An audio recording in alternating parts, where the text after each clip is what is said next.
اگلی آیت میں اللہ عز و جل نے ارشاد فرمایا، صراط الذین انعمت علیہم غیر المغضوب علیہم ولا الضالین، ان لوگوں کا راستہ جن پر تو نے انعام فرمایا، نہ کہ ان لوگوں کا راستہ جن پر غضب ہوا اور نہ گمراہوں کا۔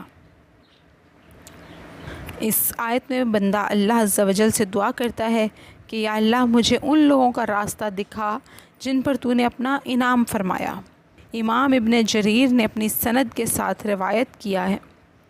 جن لوگوں پر اللہ تعالیٰ نے انعام فرمایا وہ گزشتہ امتوں میں سے انبیاء، صدیقین، شہداء اور صالحین ہیں۔ یہاں پر اللہ تعالیٰ نے انعام یافتہ لوگوں کا اجمالاً ذکر کیا ہے۔ قرآن پاک کی سورۃ النساء کی آیت نمبر 69 میں ان کا تفصیلی ذکر کچھ اس طرح کیا گیا ہے۔ ترجمہ: اور جو لوگ اللہ اور اس کے رسول کی اطاعت کریں گے وہ ان لوگوں کے ساتھ ہوں گے جن پر اللہ نے انعام کیا، جو انبیاء، صدیقین، شہداء اور صالحین ہیں۔ اسی طرح سورہ مریم کی آیت نمبر 58 میں ارشاد باری تعالیٰ ہے،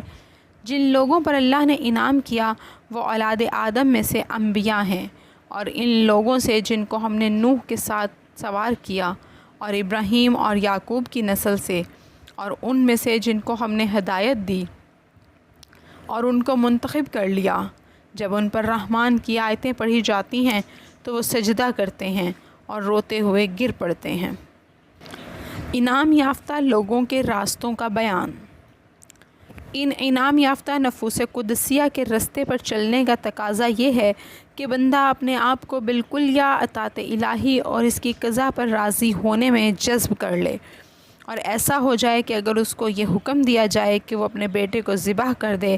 تو اس کی اس طرح اطاعت کرے جیسے حضرت ابراہیم علیہ السلام خلیل اللہ نے کی تھی، اور اگر خود اس کو ذبح ہونے کا حکم دیا جائے تو اپنے آپ کو حضرت اسماعیل ذبیح اللہ کی طرح ذبح کے لیے تیار پائے، اور اگر کسی بڑے منصب پر فائز ہونے کے بعد اس کو کسی سے علم حاصل کرنے کا حکم دیا جائے تو حضرت موسیٰ علیہ السلام کی طرح طلب علم کے لیے روانہ ہو جائے اور اپنی بڑائی کو عار نہ بنائے، اور اگر اس کو یہ حکم دیا جائے کہ نیکی کا حکم دے اور برائی سے روکے، خواہ اس راہ میں اس کو آرے سے چیر دیا جائے تو حضرت یحییٰ اور حضرت زکریا کی طرح قتل ہو جائے اور اف نہ کرے، سخت مضر بیماریوں میں مبتلا کیا جائے تو حضرت ایوب علیہ السلام کی طرح صبر کا دامن ہاتھ سے نہ جانے دے، اگر قاضی اور حاکم بنے تو عدل و انصاف کے سامنے جھکنے میں عار محسوس نہ کرے، اور اگر اس کے بیٹے کا کیا ہوا فیصلہ اس کے کیے ہوئے فیصلے کے مقابل میں صحیح ہو تو قبول حق کے راستے میں انانیت کو نہ آنے دے، جیسے حضرت داؤد علیہ السلام نے اپنے کیے ہوئے فیصلے کے مقابلے میں حضرت سلیمان علیہ السلام کے فیصلے کو راجح قرار دیا تھا، اور سلطنت اور شاہی ملے تو حکومت کے رعب اور دبدبے میں اللہ کی یاد، عبادت اور ریاضت اور شب بیداری کو نہ بھولے، جیسے حضرت سلیمان علیہ السلام اتنی عظیم الشان حکومت ملنے کے باوجود اطاعت الہی سے غافل نہ تھے اور رکوع اور سجود میں راتیں گزارتے تھے، اور اگر قضائے الہی سے کسی بلا اور مصیبت میں گرفتار ہو جائے تو شکوہ و شکایت نہ کرے بلکہ اپنے قصور نفس کا اعتراف کرے اور اللہ کی تسبیح و تہلیل میں مصروف رہے، جیسے حضرت یونس علیہ السلام مچھلی کے پیٹ میں گرفتار ہو کر بھی اللہ تعالیٰ کی تسبیح و تہلیل کرتے رہے۔ اگر نوجوان حسین و جمیل اور پیارا بیٹا گم ہو جائے تو حرف شکایت زبان پر نہ لائے اور حضرت یعقوب کی طرح صبر جمیل کرے، اور اگر بااختیار و اقتدار حسین و جمیل عورت کسی جوان مرد کو گناہ کی دعوت دے تو قید خانے میں جانا منظور کر لے اور گناہ سے دامن بچائے رکھے، اور جب قید خانے میں جائے تو وہاں بھی دعوت و ارشاد کو نہ بھولے اور وہاں کے قیدیوں کو اللہ کی توحید اور اس کی اطاعت کی دعوت دے، اور یہ حضرت یوسف علیہ السلام کا اسوہ و نمونہ اور ان کا راستہ ہے۔ یہ سابق انعام یافتہ لوگوں کی سیرتوں کا اجمالی بیان ہے، اور سب سے زیادہ انعام حضرت سید المرسلین سیدنا محمد صلی اللہ علیہ وآلہ وسلم پر کیا گیا، اور ان کی سیرت تمام انبیاء سابقین کی سیرتوں کی جامع، اکمل، اتم اور اکمل ہے، اور یہ سارا قرآن انہی کی سیرت کا بیان ہے، اسی لیے قرآن اور سنت ہی دراصل صراط مستقیم ہے۔ اس لیے جو شخص انعام یافتہ نفوس قدسیہ کی صراط مستقیم پر چلنا چاہتا ہو وہ قرآن اور سنت کو دانتوں سے پکڑ لے اور ان پر پورا عمل کرے۔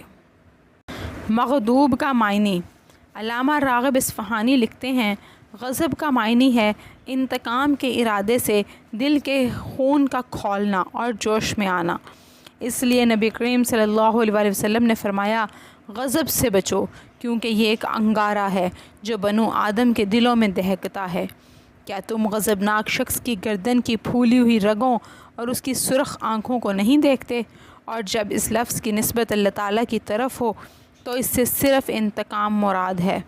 قرآن مجید میں ہے، سورۃ النساء کی آیت نمبر 93 میں ارشاد ہوتا ہے اور اللہ انتقام لے گا اور اس کو اپنی رحمت سے دور کر دے گا۔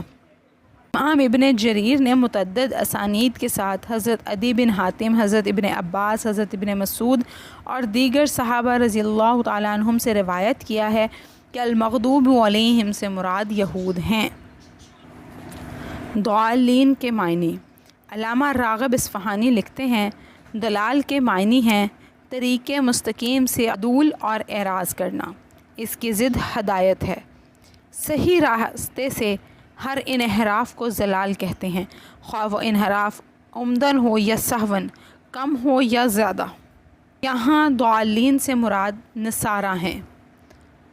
رسول اکرم صلی اللہ علیہ وسلم اور صحابہ سے ضالین کی منقول تفسیر۔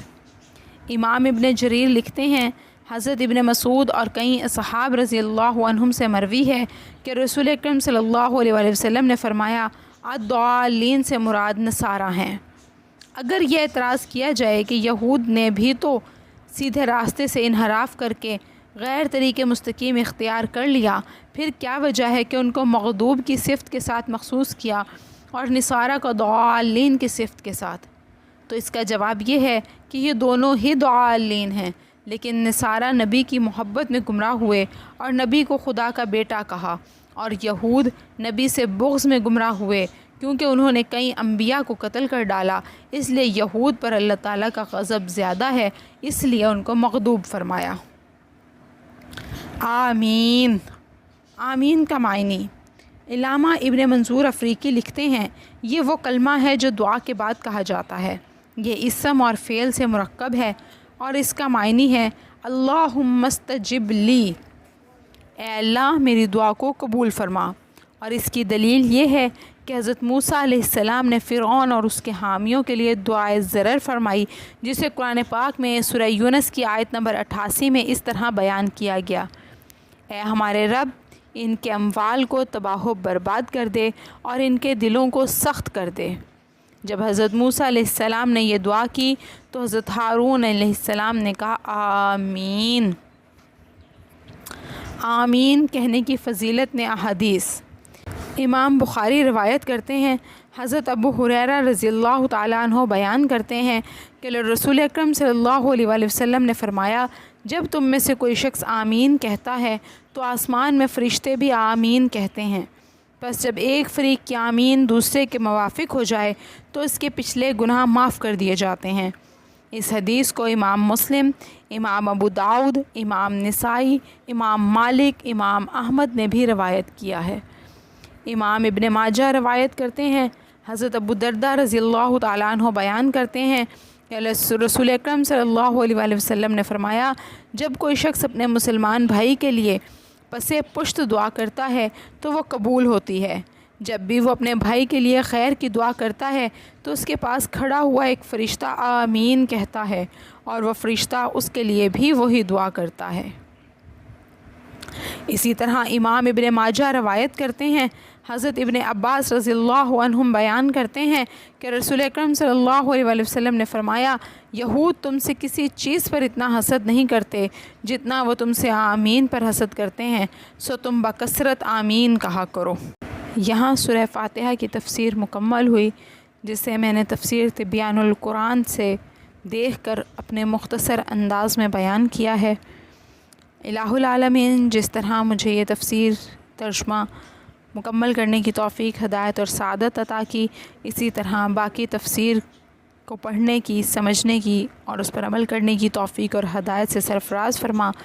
اور اس تفسیر کو موافقین کے لیے استقامت، مخالفین کے لیے ہدایت اور میرے لیے نجات کا ذریعہ اور صدقہ جاریہ بنا دے۔ مجھے، میرے والدین، احباب، میری اولاد اور میرے سننے والوں کو دنیا اور آخرت کی ہر بلا اور عذاب سے محفوظ رکھ اور دارین کی سعادتوں کو ہمارے لیے مقدر کر دے۔ وآخر دعوانا ان الحمد للہ رب العالمین والصلاة والسلام علی سیدنا محمد خاتم النبیین شفیع المذنبین